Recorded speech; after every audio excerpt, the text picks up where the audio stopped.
ממשיכים עם ג'ף גורדון. ג'ף גורדון יציג את עצמו. אפשר לשים את השיר שלך? כן, כן. כן? או אפשר לשים את השיר? זהו, ג'ף. אנחנו עוברים לצחוק. אנחנו עוברים לשמחה. אנחנו עוברים ג'ף, בבקשה.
שמחה בדרך חיים או שמחה בעבודה זה לא ברור, זה לא מובן מאליו. אנשים חושבים זה רעיון מצוין לחיות בשמחה, שלא עושים את זה. שלא עושים את זה. אני רוצה עכשיו להתחיל של הרגשה טובה מעבר התנועה, כי יש קשר בין תנועה ושמחה. יורים מידיים, שנייה, יורים מידיים, נשים אותם על הכתפיים של מישהו אחר. נשים אותם על הכתפיים של מישהו אחר. כן, מישהו אחר. בדיוק. עכשיו נתחיל לעשות ניסוי קטן. כן, ניסוי קטן. כל העולם על הכתפיים שלי, ככה הם אומרים, נכון? אז לשחרר במקום הזה, לשחרר. ולשחרר קולות בו זמני.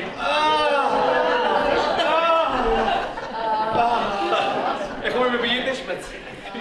בחיים. אוקיי. עכשיו זה גם חיוך. עכשיו חיוך נורא משמעותי, חיוך מכניס אותנו למצב של רגוע. אנחנו רגועים כרגע שאנחנו מחייכים. אנחנו יכולים לחייך בכל דבר, אפילו אופן דיבילי, אופן מלאכותי, זה עדיין עושה את הטור פעולה של הגוף, הגוף לא כל כך מבדיל. עושים ככה, כן, אנחנו מרגישים טוב, מישהו אחר צוחק, אנחנו גורמים עכשיו ממש שירות לקהילה כי צוחקים עלינו, כי אנחנו עושים חיוך דיבילי. חוץ מזה, אם אני בסופר ואני רואה ככה, אני ישר לקופה כי אנשים הולכים הצידה. כן. עכשיו יש איזה קשר באמת, אנשים יותר מדי שמחים, יש איזו סטיגמה, הייתי אומר, שמשהו לא בסדר אצלם. נכון? אני יוצא מהבית ככה בוקר, טוב, מה אני, מה קרה לך? אנשים נראים ממש מודאגים, מה קרה לך? אתה בסדר?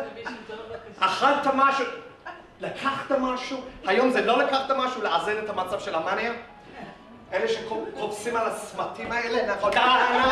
הם שמחים, אבל אנשים צריכים לשים סימן שאלה מעליהם, נכון? הם מאנים, הם לא בסדר, משהו לא בסדר. חבל. אבל חלק של העניין של להיות שמחים בחברה, כולו זה קשה, לא מדבר על עבודה, אני אגיע לזה, עבודה. אבל חיוך זה כל כך פשוט. אנחנו יכולים פשוט לעשות את זה, וזה מפריע לי יותר מן השירים, אבל זה עושה את העבודה. רגליים על הרצפה, אני רוצה לראות לכם משהו. כולם לנשום ולנשוף 3 פעמים, איך שאתם עכשיו, בלי חיוך. 3 פעמים לנשום ולנשוף. לנשום ולנשוף. אנחנו יכולים לראות אם אנחנו רגועים, פחות רגועים, איפה המצב שלנו, נושמים לעומק או לא לרווחה. זה חשוב מאוד, איך אנחנו נושמים טוב לבריאות, הכל. עכשיו, עם פצוף כועס, לנשום ולנשוף.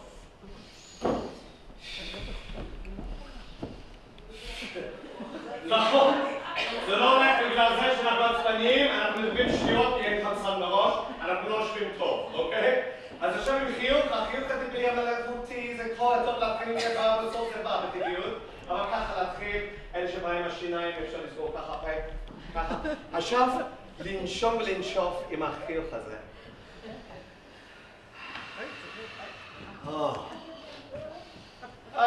זה הרבה יותר טוב. אז מה אנחנו מבינים מזה? אם אנחנו חושבים זה טוב לחיות בשמחה, אבל אנחנו לא עושים את זה, אנחנו לא כאלה חכמים. יותר טוב לנסות להיות דיבילים עם חיוך כזה, ולהסתובב ולהיות יותר בריאים ויותר בכיוון הנכון, כי כאן הסוד, אנחנו רוצים לשנות לגמרי, ואנשים דיברו על זה, לשנות לגמרי תפיסה. כל המחשבה שלנו אנחנו רוצים לשנות, שלהגיע למקום שהיום זה נראה טוב, אבל אנחנו לא שמה את העניין של השמחה. עכשיו, צחוק בכלל זה קל. צחוק אנחנו יכולים פשוט לצחוק. נורא פשוט, יש הסדנות האלה, קוראים להם יוגה צחוק, אם שמעתם על זה, אין קשר ליוגה, זה פשוט לנשום בין התאגידים שלא למות מצחוק. כי צריכים באמת לקחת הרבה חמצן בין ובין, אבל זה נורא פשוט, אנחנו עושים גם שם דברים שלא כל כך נורמליים, אבל מה זה לא נורמלי? זה זה מעניין אותי. אני עבדתי הרבה שנים עם נפגעי נפש, והם כל הזמן דיברו שהם רוצים להיות נורמליים. ותהווה לי בן אדם אחד שנורמלי, כי נורמליות לפי דעתי, צריך להיות בן אדם מאושר. לא בן אדם שכל הזמן, כן, לא נורא, כן. ושואלים אותי, איך אתה יכול להיות שמח? לא הסתכלת על העיתונים, לא קורא את החדשות. יותר מזה, משהו נורא מעניין. יש לי עבודה שאני חושב שזה מספיק מעניין, כי אני מדבר על שמחה ושמחת כדי לחיים ושמחה בעבודה. כשאני הלכתי לאיזה נטוורקינג לפני שבועיים, אני מדבר עם איזה אמריקאי, הוא שואל אותי מה אתה עושה? אז אמרתי לו, I do happiness training. והוא מסתכל עליי כזה מבט. You want happiness training? הוא מתחיל לא רק את זה, happiness training, הוא מתחיל לצעק לחבר של Joe, look at this guy gets penis training. penis training. כאילו, חשבתי זה מספיק מעליב, כן? happiness, שמחה, לא, זה להוסיף משהו לחיים. עכשיו אני עושה משהו בכלל. הוא חושב שזה מרתק. penis training. עכשיו זה דווקא זה הביא יותר אנשים, אני הבנתי שאני מדבר על זה. באמת? כן? מה זה כרוך? מה זה כרוך הדבר הזה? עכשיו זה נורא מעניין, הדבר הזה, שאם אנחנו רוצים לצחוק, אנחנו גם יכולים לצחוק, ועניין של לשתותות, אנחנו גם צריכים לשתותות במקרים שקשה לנו מאוד, מבחינת לחץ נפשי, לשתותות פשוט מאוד, להוציא את הלשון ולדבר ככה. אני לא הבנת מה אמרת לי. עכשיו זה קורה אם יש לכם בוס שבאמת מציג אתכם ואתם רוצים באמת לענות לו ואתם חזרתם לתת תשובה כל פעם והוא לא הקשיב פעם רביעית, פעם חמישית, אתה פשוט אומר לה, מה אמרת לי? תקראי אותה. עכשיו דרך אגב, אלה שיש להם בעיות עם הבני זוג, באמצע כף, באמצע עצבים, פשוט להסתכל על הבן זוג. באמת? הבן אדם לא יכול להמשיך בתור המכעס שהוא מדברים עם לשון בחוץ. עכשיו זה כלים פשוטים שאני עומד עם כל אחד יכול לצחוק, זה באמת נכון, כל אחד יכול לצחוק, זה פשוט ככה. ובסוף זה בא, כן? אם אני ממשיך להאמין בזה. זה כמו המנוע הזאת בחורף, נכון? אתם מתחילים הסטארטר הזה?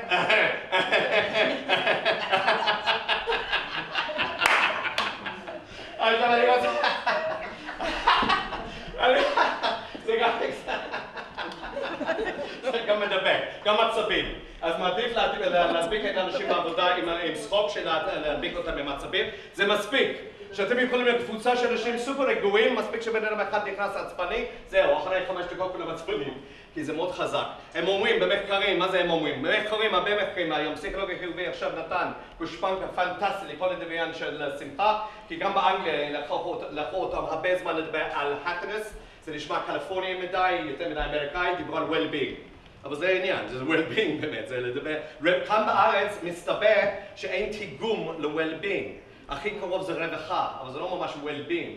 כי אנחנו אוהבים לסבול, זה אין מה לעשות, נכון?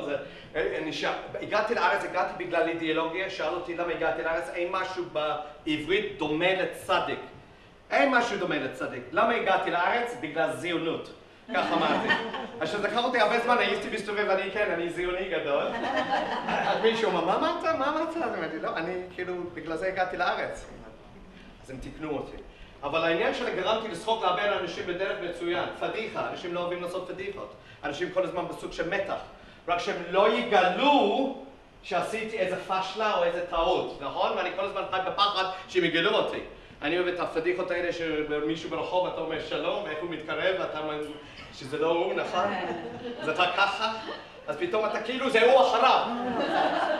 הוא אחריו. עכשיו הוא אחריו בטוח זה לא הוא, כי הוא רחוק מאוד, אז הוא מסתכל נכון, שניהם מסתכלים נכון, אתה פורח. רק שלא נתפוס אותי אף. אם נופלים ממדרגות זה נורא מצחיק, רק אם זה לא אתה, כי אם זה אתה זה מביך. זה לא מביך, נכון? רק שאף אחד לא יראה אותי. זה לא מספיק שאני יצאתי מאוטו, הכנסתי עמוד חשמל, שלא ראו אותי. ככה מסתובבים. נכון, הכאב עזוב, אחר כך מרגישים מה זה כאב. כן, מה זה כאב. זאת אומרת, אז כל הזמן הדאגה, כל הזמן הפחד שיתפסו אותי על חם עם מה שאומרים מכנסיים למטה. ואני דווקא מלמד כל הדברים האלה של לחבל לליצן הפנימי, שאם אנחנו ליצן, מותר לנו לעשות הכל, כי זה התפקיד של ליצן בכל מקרה. אז אם זה תפקיד של ליצן, טוב שכל אחד מאיתנו לפתח את התפקיד הזה בחיים שלנו, באופן כללי, גם בעבודה אפשר להשתמש את זה. אני אמרתי, עניין של שמחה גורם המון יצירתיות. לדוגמה, מה אנחנו יכולים לעשות במקרים כאלה ואנחנו תקועים בישיבה, ואין לנו עוד רעיונות יצירתיות. פשוט לקום ולהתחיל לעשות ככה, סביב החדר, לחזור לחייך ונמשיך הלאה. כי אני בטוח, לא רק אתם, האנשים בסביב הכניסו לפאזה אחרת, וכבר רואים לזווית אחרת, ויכולים להגיע ככה לפתרונות שונות, פתרונות אחרות. זאת אומרת, אנחנו צריכים לשמור את הכללים, כי הכללים האלה מגבילים אותנו, אנחנו לא מצליחים לחשוב מעבר. ההתנהגות שלנו לפי החשיבה שלנו, שמחה חבר'ה, מבוסס על 50% גנטיקה. אז מזל רע אם אתם לא נותנים לאנשים לא נכונים, אבל אין מה לעשות, עשיתם את זה כבר, פעם הבאה, בסדר? זה 10%, זה מצב נוכחית, זאת אומרת בן זוג בית או אוטו, בן זה לא כל כך חשוב, 10% זה כמעט כלום לשמחה שלנו, 4% איך אנחנו חושבים, לפי איך אנחנו מנהגים, לפי איך אנחנו חושבים. זה לא מספיק שאנחנו חושבים חיובי, אנחנו גם צריכים להתנהג ככה. הרבה אנשים שואלים אותי אחרי ההרצאות שלי על שמחה, אתם גם ככה בבית? אז זה תמיד אני לא לוקח את העבודה שלי הביתה, חייבים להיות, שאלנו מאיזה מומחה בפסיכולוגיה חיובי, אתה בן אדם שמח? הוא ענה משהו מאוד ריאלי, הוא אמר, אני יותר שמח ממה שהייתי לפני 10 שנים ועוד 10 שנים אני אהיה יותר שמח. זה נורא יפה וככה צריך להיות, צריכים להיות ריאליים, אבל איפה זה? איפה השקף הזה? איפה השקף הזה? איפה צריך לדעת איזה שקף? שאומרים לנו, שמחה אישית זה מצוין, אבל על רמה של החברה. תראה מה זה יכול לגרום לעובדים אם אנחנו עובדים על השמחה, על ה-well-being, והיום הם שינו את השם בכלל ל-flourishing. יש עכשיו, פעם היה סליגמן של הפסיכולוגיה חיובית דיבר על happiness, authentic happiness, עכשיו הוא מדבר על flourishing, שאנחנו יכולים באמת לממש את הפוטנציאל של העובדים דרך השמחה וכל התוצאות מהשמחה הזאת. זאת אומרת, אין לנו הזמן הזה, אבל הייתי חוזר אחרי כל משפט, וכולם היו אומרים, הללו! וזה, נכון? כמו בכנסיות האלה של האבנג'ליקות, המון מרץ, המון אנרגיה. זאת אומרת, זה לא מספיק שאנחנו חושבים, וואו, זה רעיון, אנחנו צריכים להתחיל לתרגל. עכשיו, יש תרגולים, יש דרכים, יש מתודולוגיה. בשביל זה אני כאן. זה לקח אותי 30 שנה להבין את זה. אחד של המקומות שאני גליתי שמחה, המקום האחרון שאני גליתי, חשבתי שאני אגלה שמחה, זה בתוך בית חולים. הייתי שם ליצן רפואי כמה שנים, ואני גליתי, אם אנשים חולים במצבים הכי קשים, יכולים להיות שמחים, מה עם אנשים שלא בבית חולים, ושהם לא יגיעו לבית חולים עם 70% מהמחלות תוצרת לחץ נפשי, איך להתמודד עם לחץ? איך להתמודד עם המצב של ויכוח בתוך החברה? איך שעובדים לא מדברים אחד לשני, ומנהל בכלל הם גילו שמנהלים שהם יותר שמחים, משפיעים אופן משמעותי על עובדים סביבם, ועובדים יותר עם מוטיבציה, יותר נאמנות, יותר אנרגיה לעשות את הפקודות שהם אומרים להם. שמנהל שבא עם פצוע תשעה באב, נורא חשוב שאנחנו נעשה את הדברים כאלה. שזה לא יישאר על המקום שאנחנו רואים כמה ספרים ושומעים כמה הרצאות, ואומרים וואלה, זה נכון. אנחנו יכולים להתחיל לעשות את זה. אז כל התוצאות האלה, הרצאות זה טוב. זאת אומרת, ההצעות זה להעלות את המודעות, אני אומר להעלות את המודעות זה כבר טוב, לדעת שאנחנו מכורים לדברים הפוך משמחה. הייתי מקים בכלל קבוצה ארצית כזאת, כמו AA או NA, הייתי קוראים לזה סובלים אנונימי, נכון, היינו עומדים ככה, שלום, קוראים לי ג'ף, אני מחול עצב עצבים, כבר 10 שנים, אבל לפחות שאנחנו יודעים שאנחנו מודעים למקום שלנו היום, ולדעת שאפשר לשנות את זה, אבל זאת עבודה, זאת השקעה, אבל זה שווה, כי התוצאות כל כך פנטסטיות. אז אני רוצה להגיד תודה רבה לכם. שיר אחרון, רגע, שיר לפני השיר האחרון. זה דרך כלל אווירה של הרבה מקומות, שרק מחכים למנהלים לשלוף.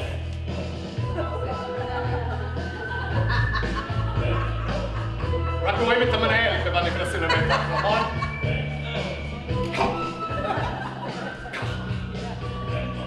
נכון? זה מין שיש, אבל במקום זה אנחנו צריכים לשמוע את זה על הבוקר, שאנחנו קום כל יום שני ולהגיד וואי, ככה נכנסים לעונה,